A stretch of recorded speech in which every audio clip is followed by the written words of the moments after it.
Hi, welcome to Flipped Learning. So today I'm going to talk to you about Aristotle's theory and the four causes. But first I just want to recap on Mr. Plato before we meet Mr. Aristotle. And just to say, my cat is like flying around here, so it may interrupt the viewing. Okay, so Plato believed most things conformed to a form. Some things like number and evil do not, and some forms are greater than others. The ideal forms all have the presence of good. Good is the form of the forms and the most important.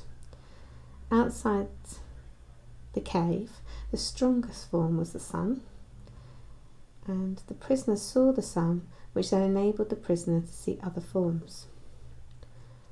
And once you understand good, you'll be able to understand other forms like justice and beauty. And good illuminates everything, like the sun, that illuminates everything anyway, doesn't it? So the further away from good, the paler things become. So, getting sorted. Knowledge of good is the highest knowledge a human is capable of. Unfortunately, most humans, and the common lowest spotted student I see walking to school, is unable to see past the illusions of this world because they are ruled by their senses. Take Randini or Dynamo. I love Dynamo. Many people can't see beyond their magic tricks, but a true philosopher investigates and questions, learns the truth, and can see past the a priori judgments. When we look at theories, we have to have our knowledge and understanding, so we need to understand what the theory is, and we also have to look at strengths and weaknesses. These are the strengths and weaknesses of Plato's forms. First of all, the weaknesses. Number one, proof. If you can't prove Plato's real world of the forms actually exists. If you can have a form like goodness, what's stopping you from having a form of a form of a form of a form?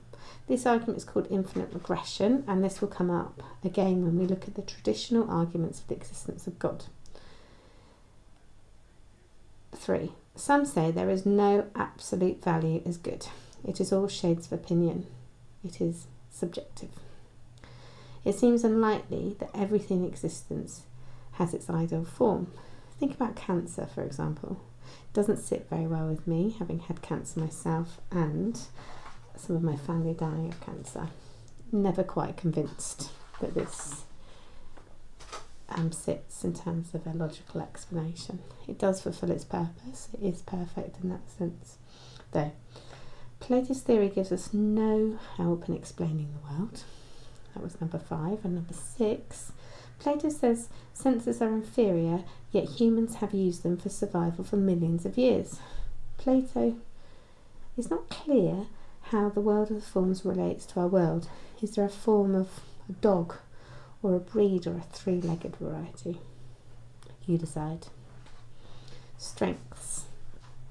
It explains why we all recognise the same essential elements in something. This argument helps us to understand why there are imperfections in the world around us, and it encourages us to question in order to learn and not to accept things at face value. And here's a picture. It's the school where Plato and Aristotle, who is who, which is which. Let me know. Answers on a postcard.